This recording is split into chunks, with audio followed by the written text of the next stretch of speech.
Assalamualaikum warahmatullahi wabarakatuh.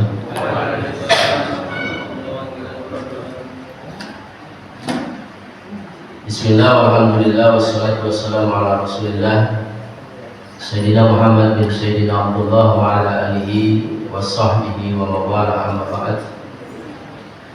Faqad qala Allah ta'ala fi kitabihil karim wa huwa asdaqul qailin.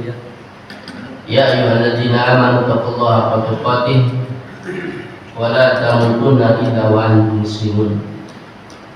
Wa qala nabiyyuna Muhammad sallallahu alaihi wasallam, bunyal Islam ala khamsin: syahadati an la ilaha illallah wa anna Muhammadar Rasulullah, wa iqamis shalah, wa ita'iz zakah, wa shaumi Ramadan, wa hajjil bait man istata'a ilaihi sabila. Amma ba'du, yang saya hormati dan semoga dimuliakan oleh Allah Subhanahu wa taala, terkhusus para sesepuh, para guru, para haji, para ustadz, kiai, khusus ketua RKM beserta pengurus Masjid Al-Muhajirin. Kita berdoa kepada Allah Subhanahu wa taala, mudah-mudahan kita diberi panjang umur, diberi sehat, diberi ilmu yang bermanfaat, diberi rezeki yang halal, yang berkah, jadikan keluarga yang sakinah, mawaddah warahmah. Allah jadikan anak keturunan kita dzurriyyah thalibah, ya. Allah jadikan kita dan anak keturunan kita hatta yaumil qiyamah dimatikan semuanya dalam keadaan husnul khatimah. Pertama-tama tentunya mari kita ucapkan kalimat alhamdulillah. Yang alhamdulillah ini adalah kalimat yang sangat disukai oleh Allah, ya. Apabila Allah memberi nikmat kepada seorang hamba, lalu si hamba itu membayar, menebus nikmat yang Allah berikan itu dengan kalimat alhamdulillah, maka Allah lebih senang dibanding nikmat yang Allah berikan kepada hambanya itu. Saya baca di dalam kitab karangan Habib Abdullah Ba'alawi Al-Haddad,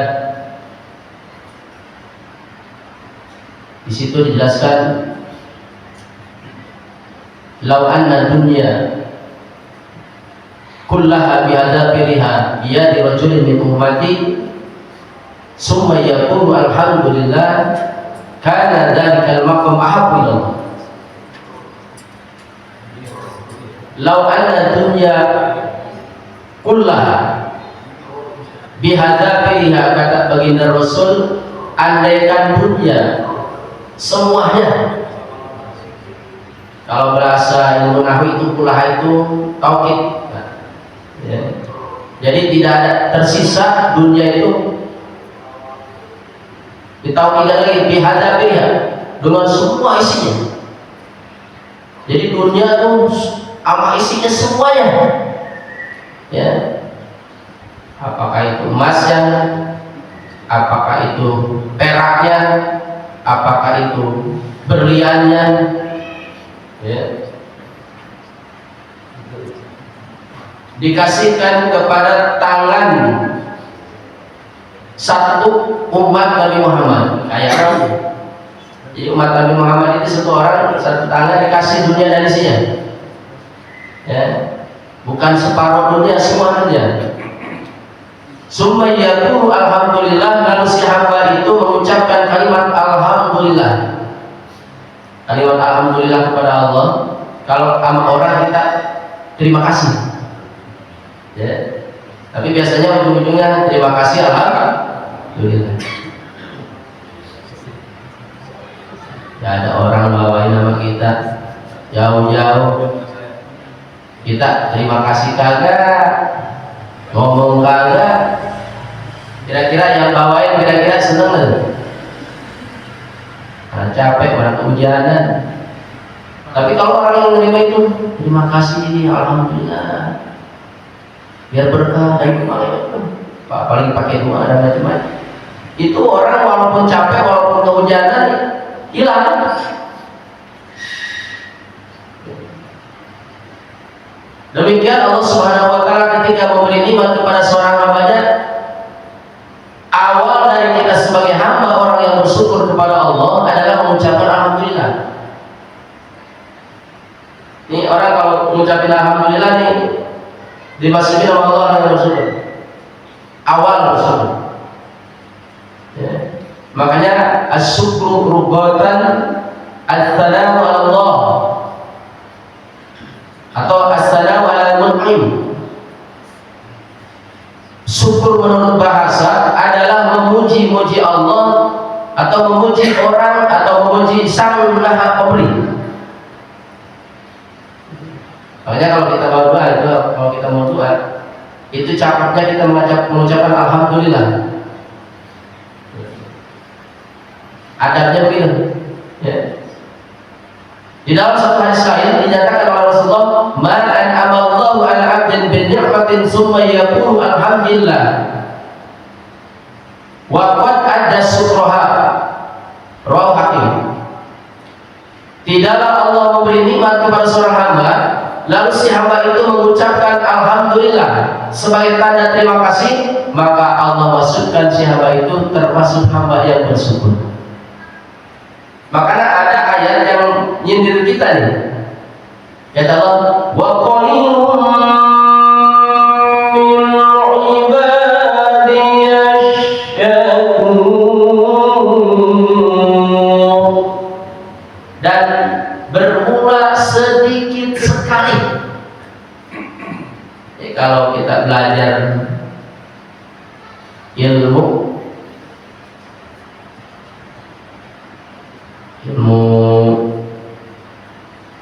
ma'ani itu ada kalimat nakiro. Maka kalau ketika satu lafaz nakiro itu menunjukkan bahwa asadul takil, ya. Maka ketika Allah mengatakan wa qalilun, asal kata wa qalilun karena tanwin bertemu dengan mim maka hukumnya idgham. Salah satu apabila nun bertemu dengan mim maka idgham biguna. Asal kata wa qalilun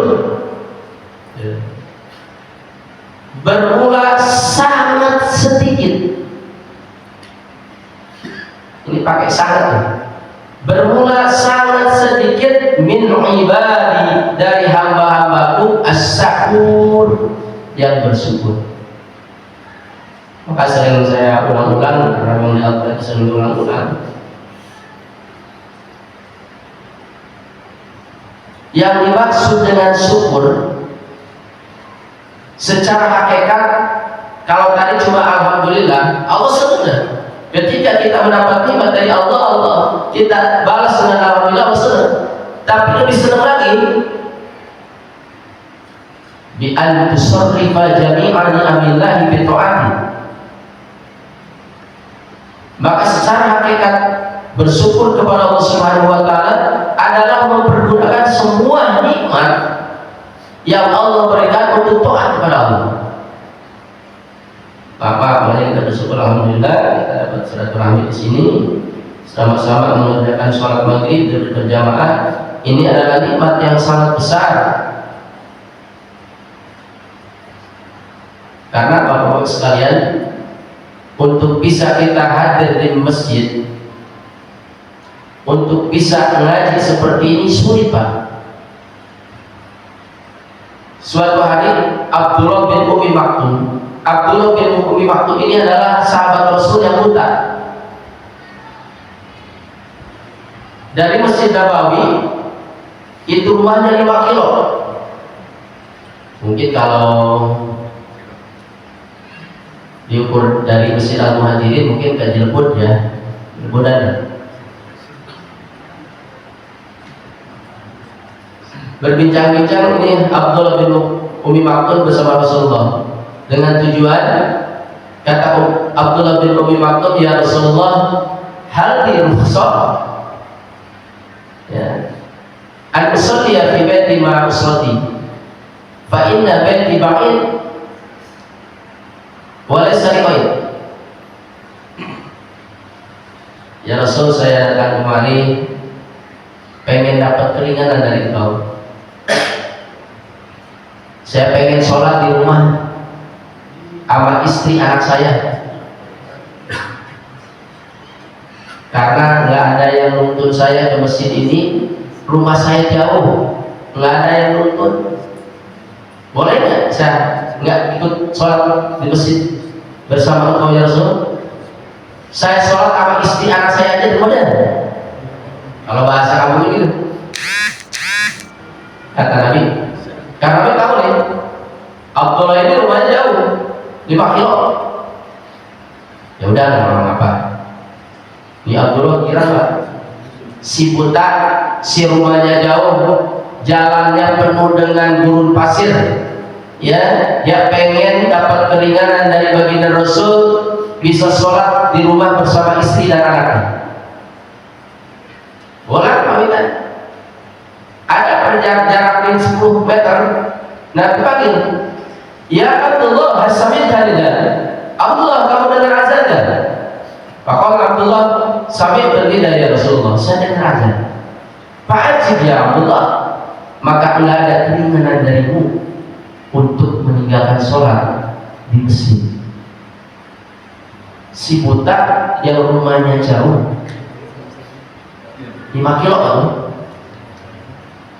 Kira-kira kita yang badannya belegedeg, badannya seperti olahraga tiap hari, jalan kaki ke masjid agak sampai.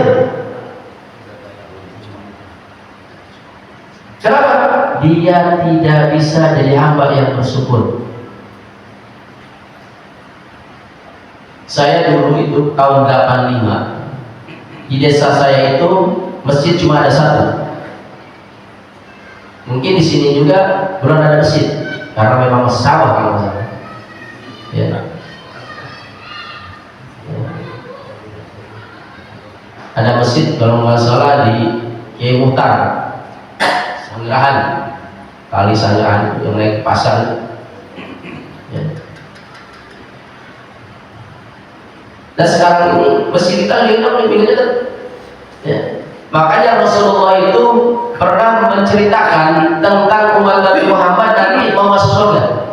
Nanti Bapak pengen yang mana? Yang pertama, karena saking dia memuliakan Allah, saking menghargai Allah, saking mengagungkan Allah, Allah muliakan dia. Kata Rasulullah, Allah muliakan umatku nanti ketika ke surga, mereka itu satu kelompok yang mukanya kayak bintang, cahaya kayak bintang. Nggak bisa nyelesuk ya kalau bahasa orang kita, nggak bisa nyelesuk. Karena malu kalau nyelesuk ya. Ini khusus mukanya bercahaya, cahaya kayak bintang. Sampai malaikat Ridwan ini berkata, "A'antum minal anbiya wal mursalin am minal malaikatil muqarrabin?" Kalian ini malaikat ya? Rasul, Nabi? Qalu la bal nahnu min ummati Muhammad. Mereka yang mukanya itu bercahaya kayak bintang menjawab, kami bukan malaikat, kami bukan kelompok Nabi, kami bukan kelompok Rasul, akan tetapi kami hanya umat Nabi Muhammad. Hebat kata malaikat. Kata malaikat hebat. Kalian bukan malaikat, kalian bukan Nabi, kalian bukan Rasul, tapi bukan kalian percaya. Maka malukum fid dunya hatta niltum bihadhi karamah min Allah. Apa amalan kalian sehingga Allah memuliakan kalian seperti ini? Qalu nahnu nuhafidhu ala salatil khamsi ma'al jamaah wa idza sami'na al-adhan wa nusari'u ila al-tahar. Kami waktu diberi kesempatan hidup di dunia, kata mereka menjawab, selalu menjaga, memelihara sholat 5 waktu berjamaah, dan kami sangat mengutamakan perintah Allah ketika azan dikumandangkan kami langsung berwudu. Kira-kira kita begitu nih. Ini kelompok yang paling bawah.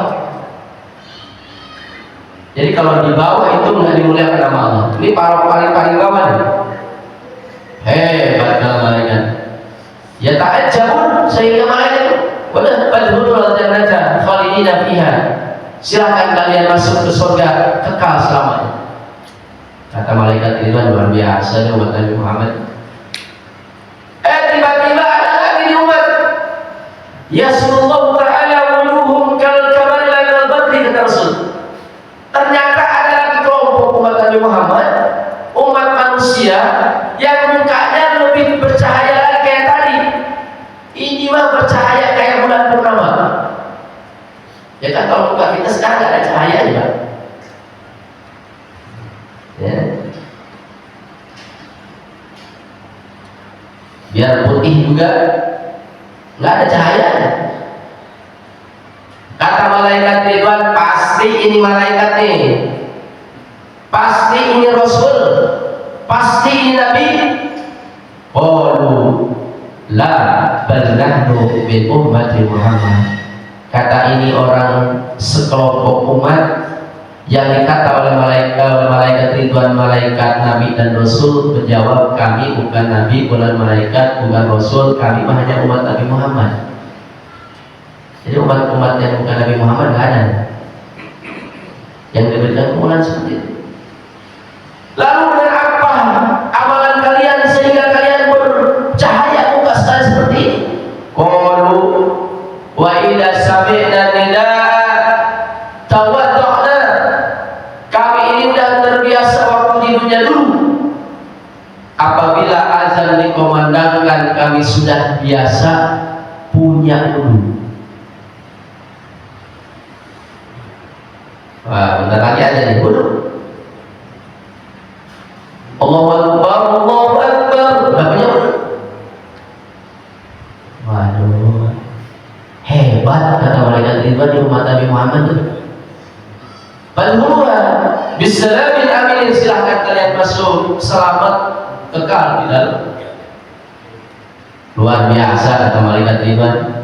Ternyata bapak-bapak sekalian, setelah malaikat kelompok umat yang kedua tadi masuk, ada kelompok lagi. Yasulullahu wujuhum kasyamsi. Allah bangkitkan umat Nabi Muhammad yang mukanya bercahaya seperti cahaya matahari. Kata malaikat Ridwan, ini mau nggak diragukan lagi, pasti malaikat ini. Kalau nggak malaikat Rasul, kalau nggak Rasul Nabi. Mendengar kata malaikat begitu, kata ini kelompok orang yang mukanya kayak matahari bercahaya. Qalu la nahnu bal nahnu min ummati Muhammad. Kami bukan Nabi, bukan malaikat, bukan Rasul, kami hanya umat Nabi Muhammad. Lalu dengan apa amalan kalian waktu di dunia sehingga kalian mendapatkan kemuliaan dari Allah seperti itu?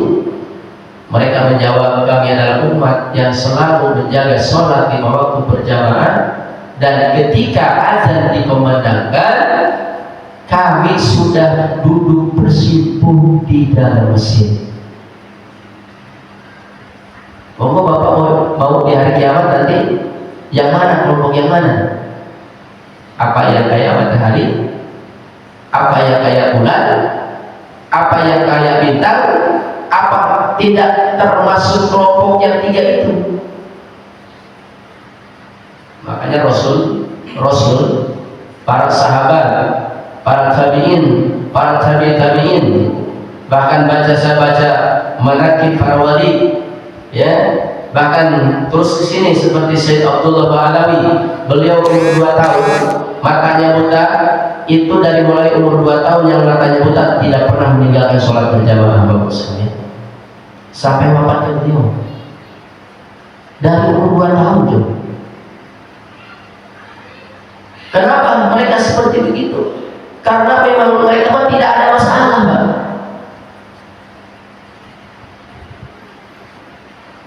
dipahamkan mereka punya hati. Makanya Allah nyatakan mayuridillahu khairan yufaqihu fiddin. Orang yang diinginkan jadi orang yang baik oleh Allah, yang pertama dipahamkan dulu di dalam agama. Kita punya mobil baru, Pak. Punya motor baru. Kalau seumpamanya kita beli mobil kan ada tujuan tuh buat ngantar kita, hajat-hajat kita, keperluan kita. Ternyata mobil yang baru yang kita tuju buat hajat dan keperluan kita nggak bisa kita hidupin. Starter kagak hidup, ya. Pasti ini mobil ada masalah, Pak. Motor yang kita hidupin kagak hidup, ada masalah itu, ada kerusakan. Kalau orang yang tahu kenapa Allah menghidupkan manusia, di dalam surah Az-Zariyat Allah nyatakan wa ma khalaqtul jinna wal insa illa liya'budun. Tidaklah aku ciptakan akan jin dan manusia kecuali mereka untuk beribadah kepadaku. Tapi kenapa ini manusia dari mulai kecil sampai mati kagak ibadah? Papa, yang tukang mancing jangan kesinggung nih. Ini orang tukang mancing habis isya bawa pancingan, duduk di empat sampai jam 4 subuh kuat. Hebat. Tapi kenapa kekuatan itu nggak digunain buat ngaji, nggak digunain buat sholat 5 waktu?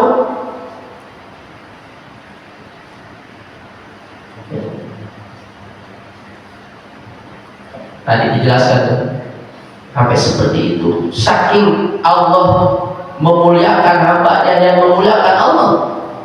Ya maaf Pak, kita ini kalau ngajak anak, ngajak ngomong anak, anak kita main HP terus, kita suruh tolong beliin rokok, jawab kagak. Apalagi bagi jawab juga kagak. Kira-kira kita senang apa kesel, Pak? Punya anak tuh main HP dulu, begini kita ajakin ngomong kagak connect, kita suruh kagak mau, diam aja. Kira-kira gimana? Kalau mau marah kita tajam punya, ya. Kira-kira diajakin ngomong kagak nyaut, disuruh kagak jalan, kira-kira gimana? Hah? Kita bahagia punya anak begitu apa kesel? Kalau kita ambilkan tajam gitu. Kita dari kecil kita capek ngurusin, kemudian kita main HP. Allah juga begitu, ya. Hayya 'alas shalah, hayya 'alal falah. Guru sholat, hayya itu segera kalau baca kita, ya. Kalau dalam bahasa Arab kita mau berangkat hayya bina ila sub, hayya bina ila madrasah. Kalau kita bahasa Arab itu kalau kita ngajak berangkat ke sekolahan itu pakai hayya. Hayya itu ngajak segera, ayo berangkat, ayo sholat. Memang secara syariat kan muadzin, tapi hakikat apa ya? Perangkal. Makanya wajar orang yang malas kita ngerjain sholat itu dimasukkan sama Allah orang munafik, Pak. Innal munafiqina fi darkil asfali minan nar. Orang munafik itu akan ditempatkan di dasar neraka yang paling bawah. Siapa orang yang munafik itu? Wa idza qamu ila sholati qamu kusala. Apabila mereka berdiri mau mengerjakan sholat, berat, segan, malas. Nah, ada sifat seperti itu. Tapi kalau pecinta Allah, ya, itu kalau benar dengan Allah, semut, Pak. Semut itu pecinta manis. Kalau kita di rumah nyari semut susah, gampang, gula aja kita tuangin. Kalau nggak madu, entar semut pada datang sampai mati. Coba, ternyata di rumah kita banyak semut. Saking cintanya itu semut amat manis, sampai mati dia belain. Demikian juga orang-orang yang pencinta Allah Subhanahu wa Ta'ala. Udah tidak ada malas lagi, sudah tidak ada segan lagi. Ketika ada perintah Allah Subhanahu wa Ta'ala, waduh, sang pemberi nikmat, sang pemberi semua hak kebutuhan kita, ngajak suruh sholat, ngajak suruh ngaji, udah nggak segan. Bapak sekalian, makanya ya, yuk kita tingkatkan kecintaan kita kepada Allah Subhanahu wa Ta'ala. Ya, dengan cinta itulah ya akan tumbuh pengorbanan. Ya, kalau bahasa orang kita ya, kalau udah cinta, tai kucing udah rasa coklat. Saya suka pulang, Pak.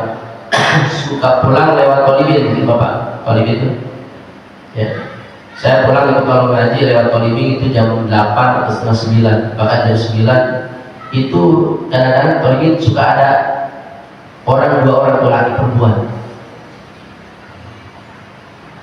Yang lebih parah lagi, saya pulang dari Jakarta, mungkin kalau Bapak pernah di Gor Aulia itu kan turun ada makamnya.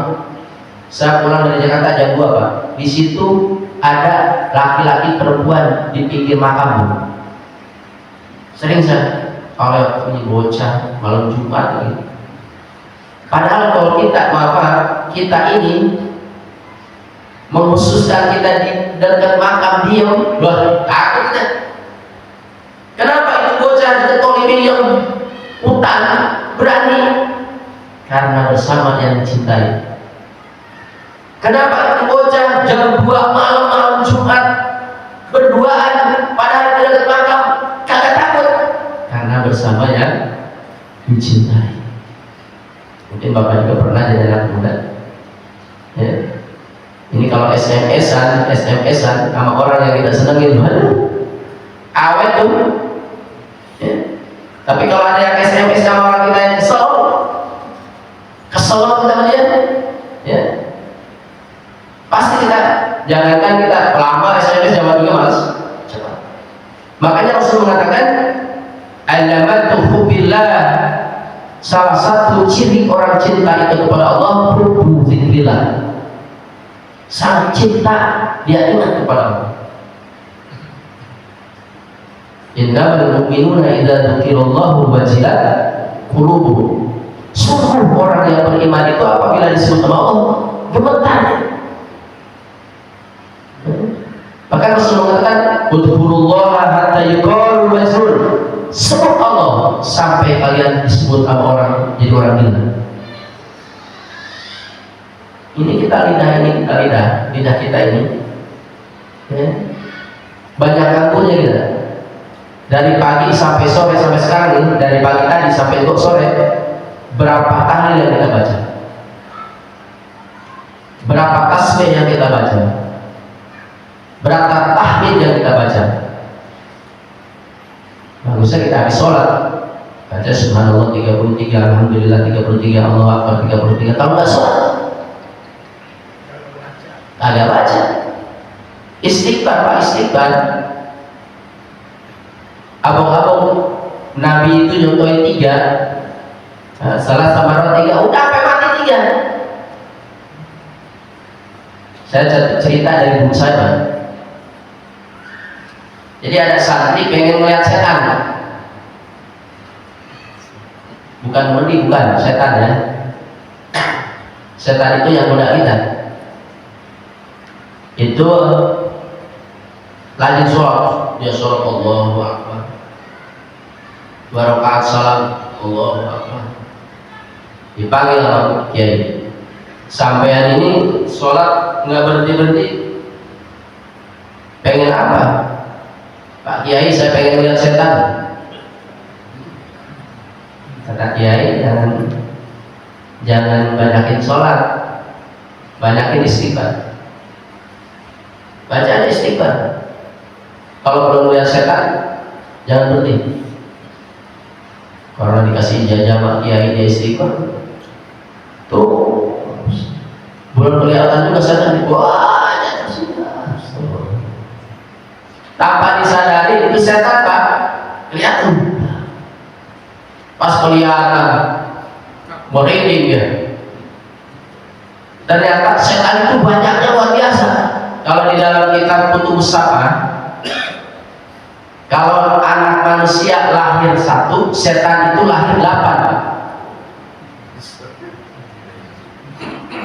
Bapak punya anak di rumah berapa?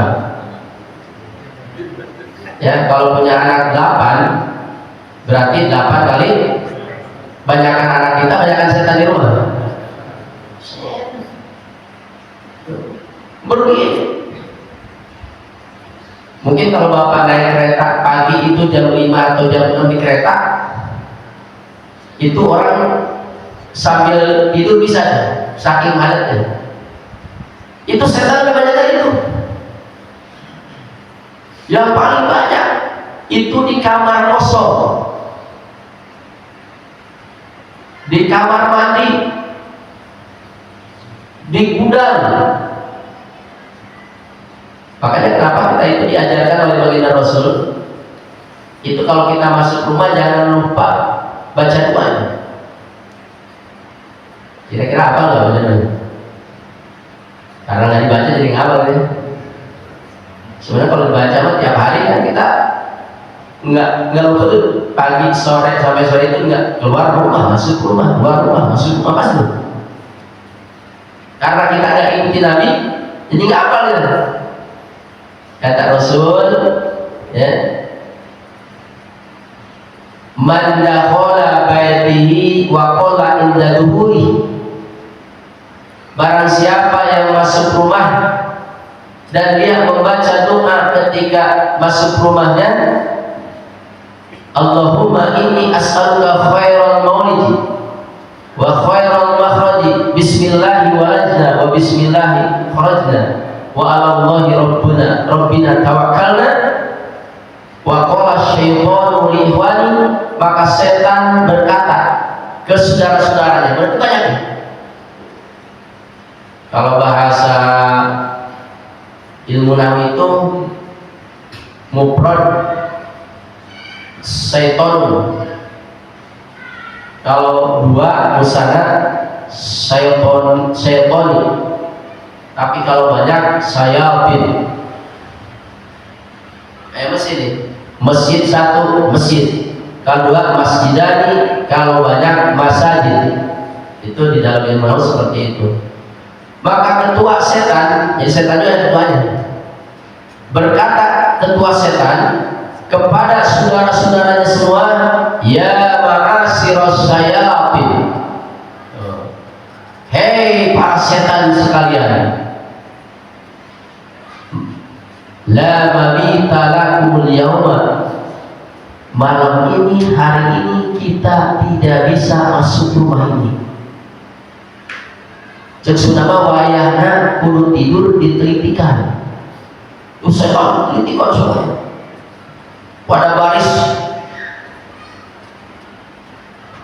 Wa idza lam yakul inda duhuri, tapi kata Rasul ketika dia masuk rumah enggak baca doa, pas.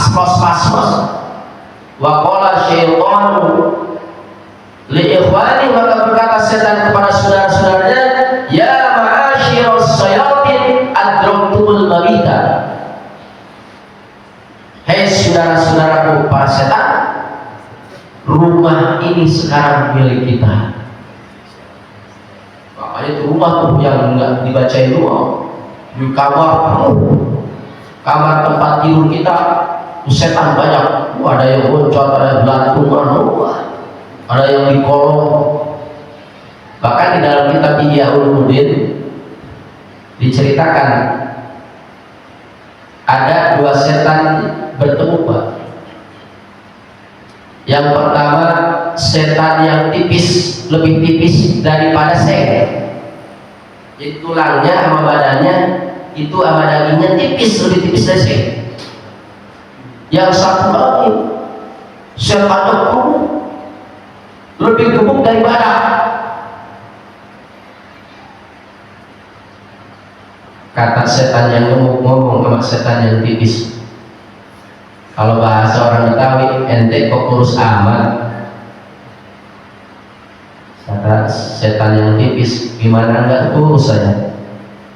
Saya tidur di telitikan siang dan malam. Ini orang mukmin soleh ini kalau masuk rumah dia doa terus, saya kagak bisa masuk. Dia makan saya cuma bisa liatin, dia minum cuma saya bisa liatin. Ya. Kata yang gemuk, enakan saya dong. Orang Pasik itu kalau masuk rumah nggak pernah baca doa dia. Jadi sama bebas, bisa tidur di kamarnya, bisa tidur di ruangan, pokoknya bebas. Mereka makan, saya makan, orang dia nggak baca doa. Mereka minum, saya minum. Bahkan mereka ngegaulin istrinya, saya bantuin. Coba baca dari kitab Allah. Wa idza anzala kama anzal. Dan apabila suaminya ngeluarin, saya juga ngeluarin turun. Jadi dijoinin bininya. Makanya bapak jangan kaget kalau anak nanti banyak yang ngelawan. Mungkin nih ada titisan juga itu ikut andil. Saya kemarin sudah ceramah.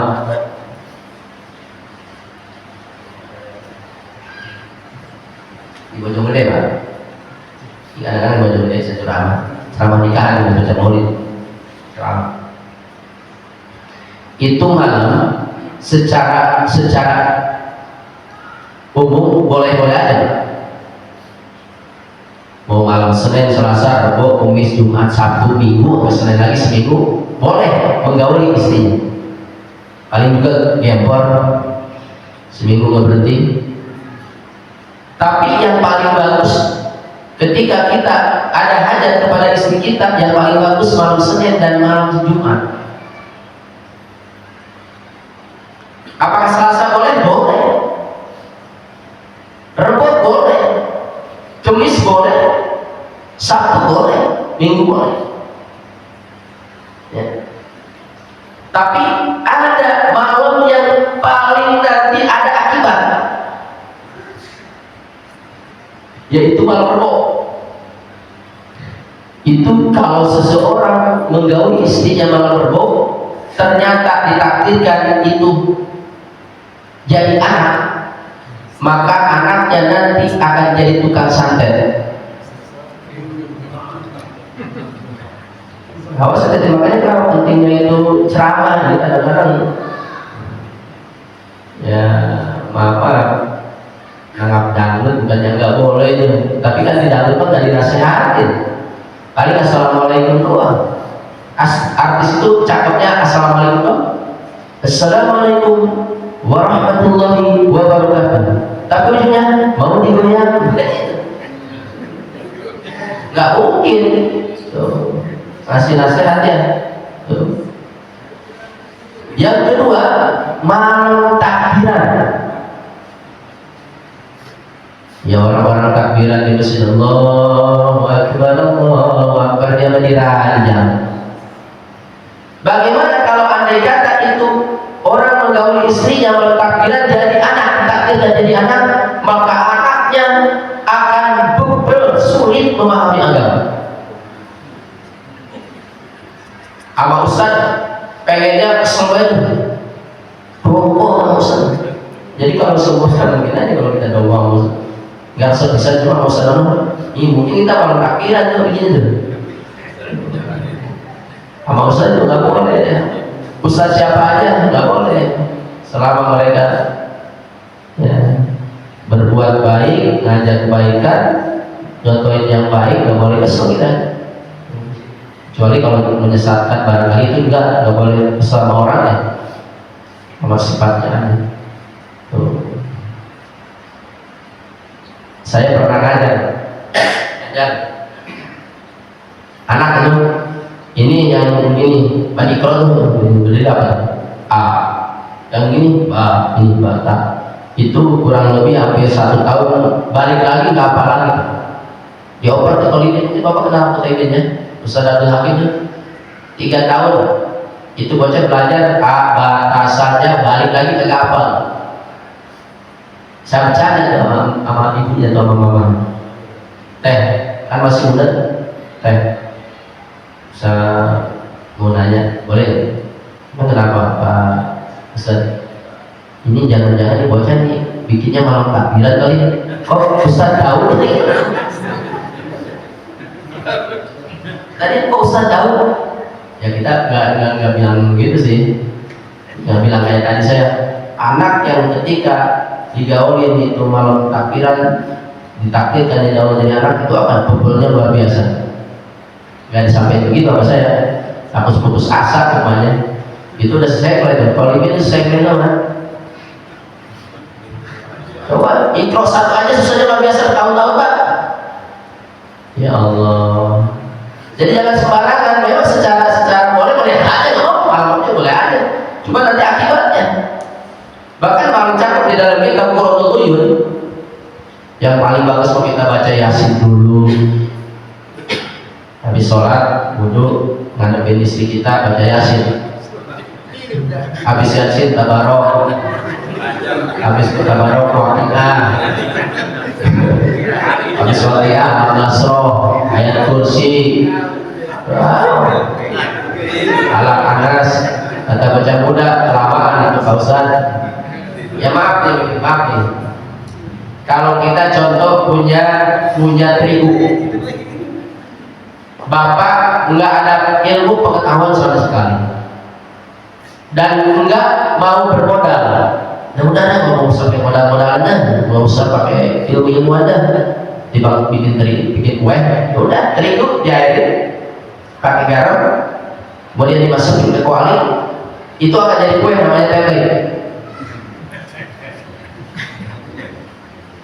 Tempe dulu kita sering bikin tempe, ya. Kenapa? Karena orang tua kita nggak ada ilmunya dan juga nggak punya duit buat belanja. Ya udah tempe itu kita makan tuh. Karena memang zaman dulu mungkin karena serba nggak ada, ya makanan juga setahun sekali. Ya. Dulu saya masih kecil, dia masak petromak aja itu yang bocah udah ngeriu, rame luar biasa, senang. Ya. Ustaz, mau nanya Ustaz. Ya. Tadi doa rumah apanya? Ya. Saya pakai baca ayat kursi. Assalamualaikum warahmatullahi. Kalau nggak ada orangnya, assalamualaikum. Ya udah, di dalam gitu. Itu kan sudah otomatis setan nggak mungkin masuk ganggu itu di dalam rumah itu kan. Itu boleh nggak itu ayat kursi kita baca lillah sallallahu alaihi wasallam. Doa tadi Ustaz itu agak panjang. Ya. Kalau masuk rumah itu cuma masuk rumah, itu benteng itu. Allahumma inni as'aluka khairal makhraji wa khairal makhraji wa bismillahirrahmanirrahim wa bismillahirrahmanirrahim wa ghairu bina tawakkalna. Itu yang sudah diajarkan sama Nabi seperti itu. Ya. Tapi memang di rumah itu setan supaya nggak betah itu banyak. Seperti tadi baca ayat kursi, kemudian para Anas, cakapnya lagi baca surah Al-Baqarah itu. Ya. Kalau kita baca surah Al-Baqarah itu lebih cakep lagi. Tapi kalau seumpamanya kita mau ringkas ayat kursi, ayat kursi itu. Ya, amanah ya, aman dulu boleh mau. Ya. Ya. Nggak betah ya. Tapi yang namanya nggak betah suatu hari balik lagi itu. Jadi yang paling cakep kita itu doa. Kita baca doa, istri kita baca doa, anak kita baca doa. Makanya mau nggak mau harus hafalin. Ya. Jangan bilang nggak terlambat. Terlambat saya belum hafalin. Allahumma inni as'aluka khairal mawlidi wa khairal makhraji bismillahirrahmanirrahim wa bismillahirrahmanirrahim wa 'ala Allahi rabbina tawakkal. Udah total setan yang bisa masuk. Jadi rumah kita aman. Tapi kalau nggak dibaca setan baru masuk. Ya kita harus aja tuh baca ayat kursi, falak, anas, sunnah. Ya untuk biar dia nggak betah. Makanya sampai-sampai kita itu masuk kamar mandi juga diajarin sama Nabi, Allahumma masuk ke kamar mandi. Allahumma inni a'udzubika minal khubusi wal khaba'is. Saya berlindung kepada Engkau ya Allah dari jin laki-laki dan perempuan. Itu saking benar-benar kita ini berlindung kepada Allah dari setan. Karena ini setan ini mah di badan kita nih, kalau kita lupa Allah ada setan gitu. Ini dinyatakan oleh Allah, istahwadha al-syaitan fa'ansahum. Ketika setan sudah menguasai manusia, itu manusia akan lupa. Contohnya kita lagi sholat. Kita lagi sholat, Allahu Akbar. Pernah begitu? Lupa tuh. Melayang itu. Ini siapa yang mainin? Setan. Mainin hati kita. Inna min kaidi syaitani yusghiru sholat kadlik khair. Jadi bukan hanya di rumah, bukan hanya di kamar, badan diri kita itu semua. Makanya Bapak sekalian, ya sampai kita membaca Al-Qur'annya, fa idza qara'al Qur'ana fasta'id billah. Ini setan luar biasa, tapi sebenarnya setan itu lemah. Inna kaida syaitani kana dhaifan. Jadi kalau kita dibentengin dengan apa yang sudah diajarkan oleh baginda Rasul, insya Allah bulan puasa setan meningkat, dibawa ke kali, sholat ke laut, ditaruh di gunung. Kok banyak yang nggak sholat, banyak yang nggak puasa? Ternyata yang berbahaya bukan setan, nafsu. Begitu, ya. Jadi yang bikin kita ini jauh kepada Allah bukan hanya setan, nafsu dan berbuat. Nanti insya Allah nanti ya barangkali kalau kita panjang umur, insya Allah kita sambung lagi sampai tuntas sehingga kita ini bisa waspada ya. Fattahidhu adwa pada ada perintah Allah. Jadikan setan itu sebagai musuh di mana pun kita berada. Mungkin itu saja pada sekalian yang saya sampaikan. Mari kita tutup dengan sholawat ya. Sholawat Muslim, mudah-mudahan kita dan keluarga kita dapat keberkahan dan dapat hidayah dari Allah Subhanahu wa taala. Allahumma salli wa sallim ala sayyidina Muhammadin sahibil busra salatan tubassiruna biha wa alana wa auladana wa jami'a masalihina wa mu'allimina wa talabatana wa talibatina bil yawmina hada ila yawmil akhir. Subhanallahumma wa bihamdika asyhadu an la ilaha illa anta astaghfiruka wa atubu ilaik. Terima kasih atas perhatiannya. Mohon maaf kalau salah kata. Wallahu muwaffiq ila aqwamit thoriq. Wassalamualaikum warahmatullahi wabarakatuh. Allahumma shalli wa sallim ala sayyidina Muhammadin sahibil bushra salatan tubashshiruna